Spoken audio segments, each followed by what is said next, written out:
दोस्तों, आज की हमारी कहानी है एक भ्रष्ट पुलिस की कहानी। आज हमारी कहानियों के खजाने से हम पढ़ेंगे एक भ्रष्ट पुलिस वाले की बिल्कुल नई कहानी, जो पढ़ने में रोचक तो है ही, साथ में ही हमारे समाज और इसमें रहने वाले अधिकारी जो अपने पद का गलत फ़ायदा उठाते हैं, उनके बारे में दोबारा सोचने के लिए मजबूर कर देगी। तो आइए पढ़ते हैं कहानी। डेमा डरते हुए पुलिस स्टेशन में आई, तब उसके चेहरे पर डर का साया साफ दिख रहा था। डरे हुए मन से उसने दबे पांव आगे आने की हिम्मत की। आगे कुर्सी पर एक पुलिस को देखकर उसने राहत की सांस ली। कोई तो है जो भगवान जैसा अपने काम में मर्ग होने वाला रक्षक उसे अपनी आंखों के सामने दिखा।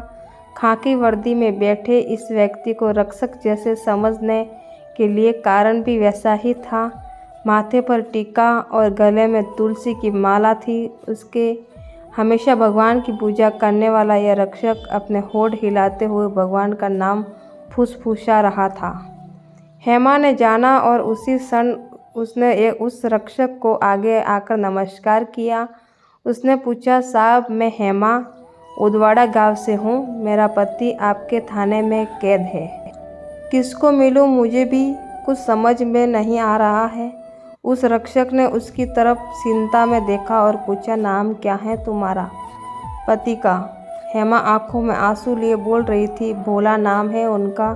अपने हाथों का पेन साइड में रखकर खाकी वर्दी में उस रक्षक के अंदर की तरफ उंगली दिखाई और बोला, अंदर एक बड़े सर बैठे हैं, सुलबुल शर्मा नाम है उनका, उनसे मिलो आप, अपने पति का केस उनके पास है। इतना बोलकर वह रक्षक अपने काम में मसरूफ़ हो गया।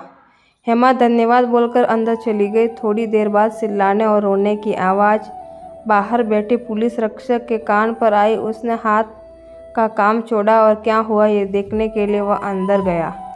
हेमा नीचे बैठकर रो रही थी और सुलबुल सर उस पर जोर से चिल्ला रहा था, तुम्हारे पति को छुड़वाना है तो पैसों का इंतजाम करो, नहीं तो छोड़ दे उसको यहीं पर, हमें उससे कोई लेना देना नहीं है। रिश्वत चाहिए थी इसलिए धमकी दे रहे थे। चुलबुल सर, हेमा उन्हें बोल रही थी, साहब मेरे पति की कोई भी गलती नहीं है, फंसाया गया है उन्हें। पर सर को कुछ फर्क नहीं पड़ा, उल्टा वो हेमा को खरी खोटी चुना रहे थे और ऊपर से धमका रहे थे। साहब मेरे पास इस मंगलसूत्र के अलावा कुछ भी नहीं है, मैं क्या करूं, अकेली औरत। ऐसा बोलकर हेमा रोती रही। सुलबुल सर हेमा की तरफ देखते हुए चिल्लाकर बोले, पति पास नहीं है तो इस मंगलसूत्र का क्या फ़ायदा? इसका आचार डालने वाली हो क्या?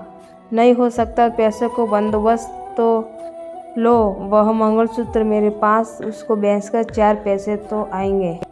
तेरे पति को छुड़ाने के लिए गुनहगार है तेरा पति, क्या करेगी इस मंगलसूत्र को गले में लटका कर?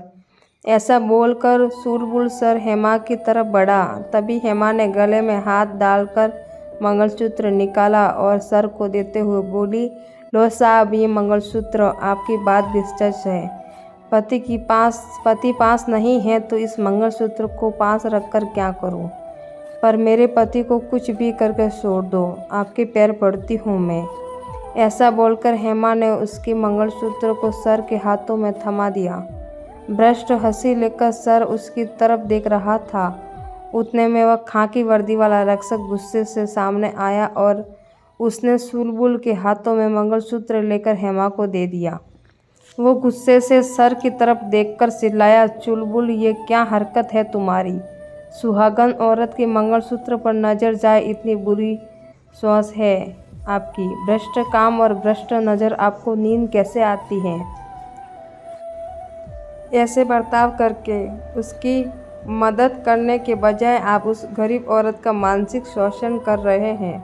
इसके लिए ही खाकी वर्दी पहनी थी क्या आपने?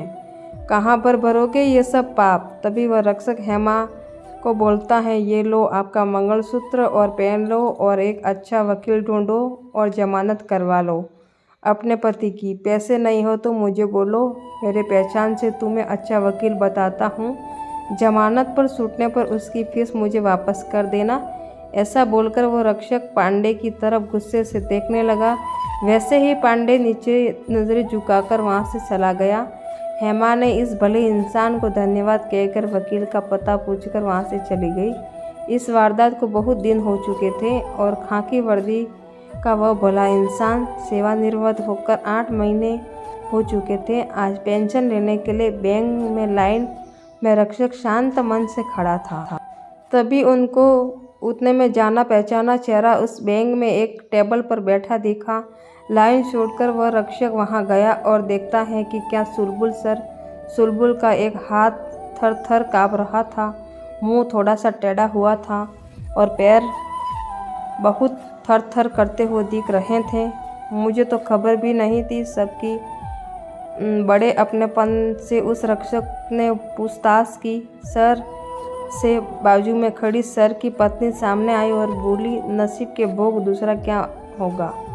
2 महीने हो गए, अब पगार लेने के लिए लाना पड़ता है इनको। कुछ भी बचा नहीं हमारे पास। बहुत इलाज किया, पैसे खर्च किए, लेकिन कुछ फर्क नहीं पड़ा इनको। ऐसा बोलकर उसने अपने आंसू पल्लू से पोंछे। वह रक्षक मन में सर के लिए भगवान से प्रार्थना करके दुखी मन वहाँ से चला गया। कर्म और कर्म का मिलने वाला फल ऊपर वाले का। ये सिस्टम शायद ऐसे ही चलता है। दोस्तों, हमारी कहानी अच्छी लगी हो तो लाइक करें।